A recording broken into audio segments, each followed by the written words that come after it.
복음원리 제39장 순결의 법, 부모에게 전하는 유예사항. 본 장에는 아직 성숙하지 않은 어린 자녀에게 가르치기에는 적당하지 않은 부분이 포함되어 있다. 자녀가 성관계와 생식을 이해할 만큼 충분히 성장할 때까지 기다렸다가 그 부분을 가르치는 것이 가장 좋다. 교회 지도자들은 부모가 자녀에게 생식, 자녀를 임신하고 출산하는 과정에 관하여 가르칠 책임이 있다고 말해왔다. 부모는 또한 그들에게 본장에 설명되어 있는 순결의 법을 가르쳐야 한다. 부모는 자녀가 아직 어릴 때부터 그들의 몸에 대하여 올바른 태도를 갖도록 가르칠 수 있다. 자녀에게 솔직하면서도 경건하게 몸의 각 부분과 기능에 관하여 정확한 명칭을 사용하여 이야기하는 것은 그들이 자신의 몸에 대해 불필요하게 당황하지 않고 성장하는 데 도움이 될 것이다. 아이들이 호기심을 갖는 것은 당연한 일이다. 그들은 자신의 몸이 어떻게 기능하는지 알고 싶어하며 아기가 어디에서 오는지 알고 싶어한다. 그러한 모든 질문에 자녀가 이해할 수 있도록 주저없이 분명하게 대답해 준다면 자녀는 궁금한 점을 계속해서 부모에게 질문할 것이다. 그러나 만일 그러한 질문에 자녀를 당황하게 하거나 거부하거나 불만족스러운 느낌을 갖게 한다면 그들은 아마 다른 사람에게 질문을 할 것이고 어쩌면 잘못된 개념과 부적절한 태도를 갖게 될 수도 있다. 그러나 자녀에게 모든 것을 한 번에 말해주는 것은 현명하지 못하며 필요하지도 않다. 부모는 자녀가 질문한 사항에 대해서만 그들이 이해할 수 있게 대답해 주어야 한다. 그러한 질문에 답하면서 그들의 몸과 다른 사람들의 몸을 존중하는 것이 중요하다는 것을 가르칠 수 있다.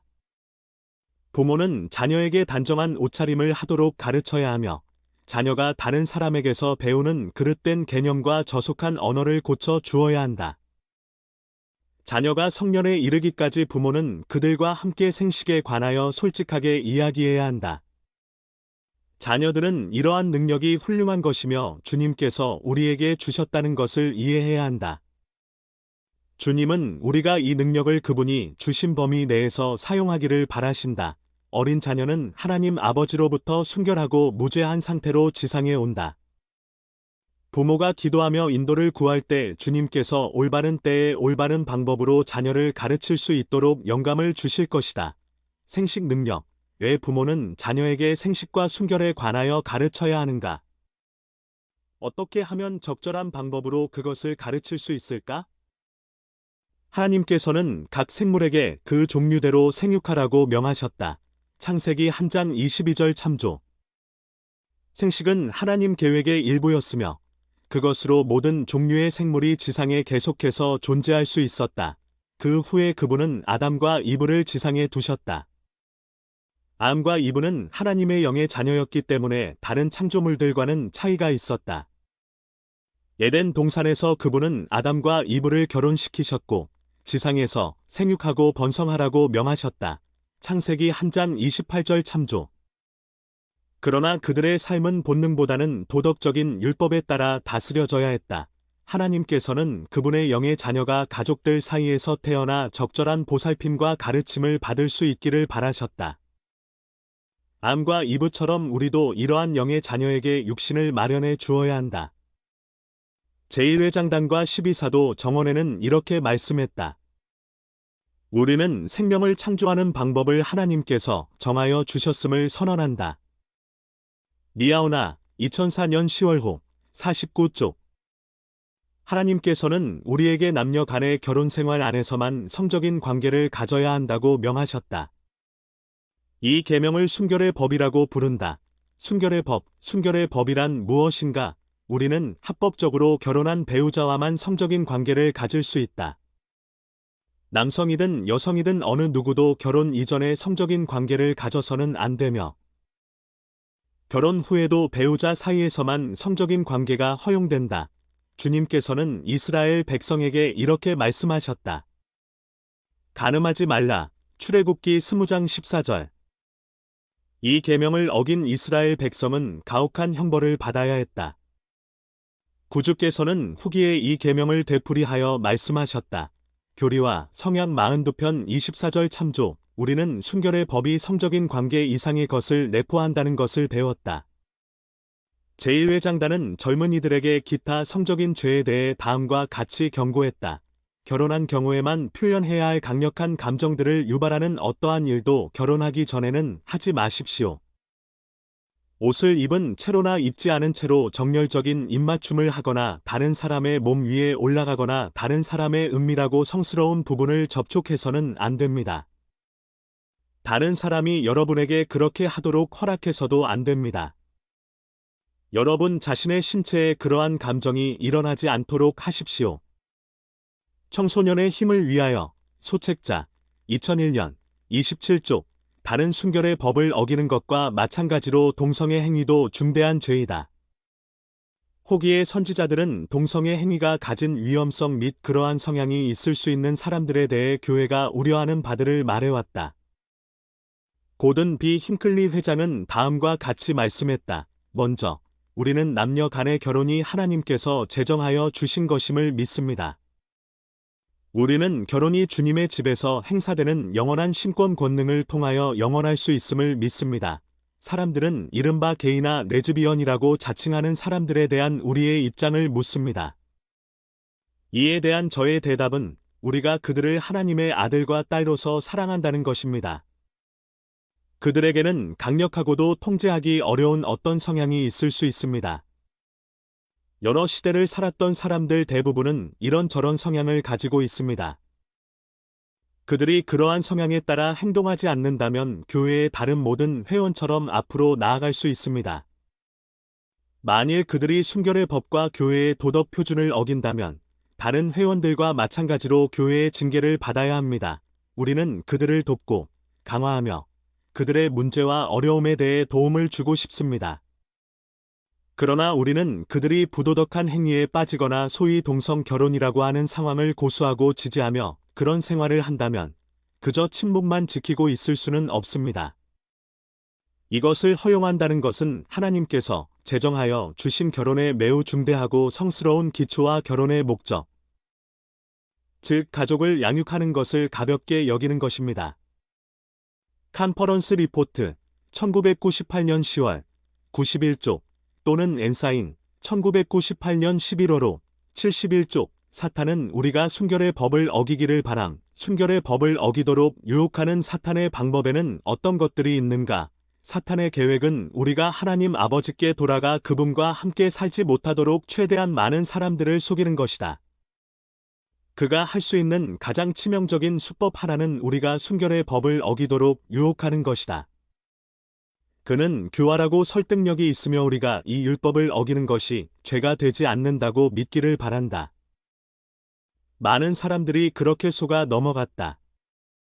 우리는 사악한 영향력으로부터 우리 자신을 지켜야 한다. 사탄은 단정함에 대한 표준을 공격한다. 그는 인체가 아름답기 때문에 드러내어 과시해야 하는 것으로 여겨지기를 바란다. 하나님 아버지께서는 우리가 다른 사람들 마음속에 부도덕한 생각을 불러일으키지 않도록 우리 몸을 내보이지 않기를 바라신다. 사탄은 우리에게 단정치 못한 옷차림을 하도록 부추길 뿐만 아니라 부도덕하거나 부적절한 생각을 하도록 조장한다. 그는 부도덕한 행위를 연상시키는 사진과 영화, 이야기, 농담, 음악, 춤 등으로 유혹한다. 순결의 법은 우리의 행동뿐만 아니라 생각까지도 순수할 것을 요구한다. 선지자 엘마는 우리가 하나님의 심판을 받을 때 우리의 생각이 또한 우리를 정죄할 것인즉 이러한 참담한 상태에서 우리가 감히 우리 하나님을 우러러보지 못할 것 엘마서 12장 14절이라고 가르쳤다. 예수님께서는 이렇게 가르치셨다. 간음하지 말라 하였다는 것을 너희가 들었으나 나는 너희에게 이르노니 음욕을 품고 여자를 보는 자마다 마음에 이미 간음하였느니라. 마태복음 5장 27에서 28절 고든 B. 힌클리 회장은 이렇게 경고했다. 여러분은 엄청난 유혹의 세상에서 살고 있습니다. 더러운 내용이 가득한 외설물이 엄청난 파도처럼 지구를 휩쓸고 있습니다. 그것은 독약입니다. 그것을 보거나 잊지 마십시오. 그렇게 한다면 그것은 여러분을 파멸시킬 것입니다. 여러분에게서 자존심을 빼앗아갈 것입니다. 인생의 아름다움에 대한 분별력을 유린할 것입니다. 여러분을 무너뜨리고 사악한 생각에, 더 나아가서는 사악한 행동의 시궁창으로 던져 넣을 것입니다. 외설물을 멀리 하십시오. 더러운 질병을 피하듯 하십시오. 그만큼 치명적이기 때문입니다. 고결한 생각과 행동을 하십시오. 하나님께서는 사악하고 파괴적인 행동으로 쉽게 돌변할 수 있는 신성한 충동을 어떤 목적을 가지고 여러분 안에 심으셨습니다. 청소년기에는 단 둘이서만 하는 데이트를 하지 마십시오. 결혼을 생각할 수 있는 연령에 이르면 그러한 데이트를 할 수 있는 시기입니다. 하지만 고등학교에 다니는 청남 여러분은 이렇게 하지 말아야 합니다. 청녀들도 마찬가지입니다. 컨퍼런스 리포트 1997년 10월 71에서 72쪽 또는 엔사인 1997년 11월호 51쪽 사탄은 때때로 우리의 감정을 통해 우리를 유혹한다. 그는 우리가 외롭고 혼란스럽거나 우울해하는 때를 알고 있다. 그는 이처럼 연약한 때를 틈타서 우리가 순결의 법을 어기도록 유혹한다. 하나님 아버지께서는 우리가 이러한 어려움을 무사히 넘길 수 있도록 우리에게 힘을 주실 수 있다. 경전에는 자신의 주인인 보디발에게서 큰 신뢰를 받았던 요셉이라는 의로운 청년에 관한 이야기가 나와 있다. 보디발은 요셉에게 자신이 소유한 모든 것을 관리할 권리를 주었다. 보디발의 아내는 요셉에게 욕망을 품고 자신과 간음하도록 그를 유혹했다. 그러나 요셉은 그녀를 뿌리치고 도망쳐 나왔다. 창세기 39장 1에서 18절 참조. 바울은 이렇게 가르쳤다. 사람이 감당할 시험 밖에는 너희가 당한 것이 없나니 오직 하나님은 미쁘사 너희가 감당하지 못할 시험 당함을 허락하지 아니하시고 시험 당할 즈음에 또한 피할 길을 내사 너희로 능히 감당하게 하시느니라. 고린도전서 10장 13절. 엘마는 주 앞에 겸손하고 그의 거룩한 이름을 부르며 깨어 항상 기도하여 우리가 감당할 수 있는 이상으로 시험을 받지 않게 할 것을 강조했다. 엘마서 13장 28절. 교사들에게 단정함과 순결에 관한 질문에 대해 도움을 받으려면 소책자 청소년의 힘을 위하여 물품번호 36,550-320를 참조할 수 있다. 이 소책자는 배부센터와 LDS.org에서 구할 수 있으며 여러분의 집회소 도서관에서도 이용할 수 있을 것이다. 단정함과 순결은 어떻게 관련이 있는가? 부모는 어떻게 자녀가 단정한 옷차림과 정숙한 언행을 하도록 가르칠 수 있는가? 우리는 어떻게 외설물이 확산되고 그 영향력이 커지는 것에 맞서 싸울 수 있는가? 우리가 사탄의 유혹을 극복할 수 있도록 주님께서 주신 약속은 무엇인가? 순결의 법을 어기는 것은 매우 심각한 일임. 선지자 엘마는 순결의 법을 어긴 한 아들 때문에 슬픔을 겪었다. 엘마는 아들 코리엔톤에게 이렇게 말했다. 내 아들아, 이러한 일은 주가 보시기에 가증한 일이라. 참으로 무죄한 피를 흘리거나 성신을 부인하는 일을 제외하고는 모든 죄 중에 가장 가증한 일인 줄을 내가 알지 못하느냐? 엘마서 39장 5절. 순결의 법을 어기는 것은 살인 다음으로 심각한 죄이다. 남자와 여자가 순결의 법을 어기고 자녀를 임신한다면 그들은 낙태라는 또 다른 가증한 죄를 범하려는 유혹을 받을 수 있다. 낙태가 정당화될 수 있는 경우는 드물다. 교회 지도자들은 근친상간이나 강간 때문에 임신되었을 경우 유능한 의사가 산모의 생명이나 건강이 위중하다고 판단했을 때 또는 태아가 심한 결함이 있어서 출생을 해도 생존할 가능성이 없다고 유능한 의사가 진단했을 때처럼 몇 가지 예외적인 경우에는 낙태가 정당화될 수도 있다고 말했다. 그러나 이러한 경우에라도 낙태가 자동으로 정당화되는 것은 아니다. 이와 같은 상황에 처하는 사람들은 자기 지역의 교회 지도자들과 상의하고 진지한 기도를 통해 확인을 받은 후에만 낙태를 고려해야 한다. 남자와 여자가 결혼 밖에서 자녀를 임신하면 그 두 사람이 결혼하도록 모든 노력을 다해 권유해야 합니다. 연령이나 다른 사정 때문에 훌륭한 결혼 생활을 영위해 나갈 가능성이 없을 경우 그 아기가 성전 의식을 받기에 합당한 부모에게 임봉될 수 있도록 그 자녀를 후기 성도 가족 서비스부 LDS 패밀리 서비스를 통해 입양시킬 것을 미혼 부모에게 권고해야 합니다. 제1회장단 서한 2002년 6월 26일자 및 2002년 7월 19일자 하나님 아버지의 자녀가 순결의 법에 순종하는 것은 그분에게 매우 중요한 일이다. 이 율법을 어기거나 다른 사람들에게 그렇게 하도록 영향을 주는 교회 회원들은 교회의 징계를 받아야 한다.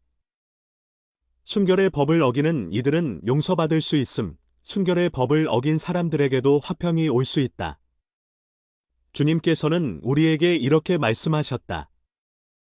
악인이 만일 그가 행한 모든 죄에서 돌이켜 떠나 내 모든 율례를 지키고 그 범죄한 것이 하나도 기억함이 되지 아니하리니. 에스겔 18장 21에서 22절. 화평은 오직 용서를 통해서만 온다. 킴볼 회장은 이렇게 말씀했다. 용서에는 조건이 따른다. 금식, 기도, 겸손히 죗값과 같거나 더 커야 한다. 애통하는 마음과 상한 심령이 따라야 한다. 눈물과 진정한 마음의 변화가 있어야 한다. 죄를 인정하고 악을 버리며 주님의 합당한 종에게 죄를 고백해야 한다. 용서가 낳는 기적 1969년 315쪽 많은 사람들의 경우 고백은 회개에서 가장 어려운 부분이다. 우리는 주님뿐만 아니라 남편이나 아내 등 우리가 상처를 입힌 사람, 그리고 신권 권세를 가진 지도자에게 고백해야 한다. 신권 지도자, 감독 또는 스테이크 회장는 교회에서 우리가 어떤 조처를 받아야 할지 판단할 것이다. 주님께서는 엘마에게 이렇게 말씀하셨다. 누구든지 내게 대하여 범법하는 자. 만일 그가 너와 내 앞에 자기 죄를 고백하고 그 마음의 진실함으로 회개하거든. 그를 너희는 용서하라. 나도 그를 용서하리라. 모사이아서 26장 29절. 그러나 킴볼 회장은 이렇게 경고했다. 용서란 풍성이 약속되었지만 회개하지 않는 사람에게는 용서가 주어지지 않는다. 우리는 죄를 범했다가 용서받고 또다시 죄를 범하면서 계속 용서를 기대할 수는 없다는 사실을 모든 사람에게 강조해서 상기해야 한다. 용서가 낳는 기적 315, 320쪽. 용서를 받고 다시 그 죄를 범하는 사람은 이전에 지은 죄까지도 책임져야 한다. 교리와 성약 82편 7절, 이더서 2장 15절 참조. 순결의 법을 지키는 이들은 큰 축복을 받음. 우리가 순결의 법을 지킬 때 어떤 축복들을 받는가? 순결의 법에 순종하면 죄책감이나 수치심을 느끼지 않고 살 수 있다. 주님 앞에 순결하고 흠없는 상태를 유지할 때 우리 삶과 우리 자녀의 삶이 축복을 받는다. 자녀는 우리가 보인 모범을 보고 우리가 걸었던 그 발자취를 따를 수 있다. 보충 선구, 마태복음 19장 5에서 9절, 창세기 2장 24절, 결혼 관계는 성스러움, 디도서 2장 4에서 12절, 순결에 대한 가르침, 고린도전서 7장 2에서 5절, 에베소서 5장 28절, 배우자에게 충실함, 요한계시록 14장 4, 5절, 순결의 법에 순종할 때 오는 축복. 잠언 31장 10절, 정절에 대한 찬양, 엘마서 39장 9절, 눈의 욕망을 쫓지 않음, 교리와 성약 121편 45절, 생각을 끊임없이 덕으로 장식함, 엘마서 42장 16절, 회개는 형벌 없이 오지 않음, 엘마서 42장 30절, 죄에 대해 변명하지 않음, 교리와 성약 18편 42에서 43절, 회개하는 사람은 죄를 고백하고 버림.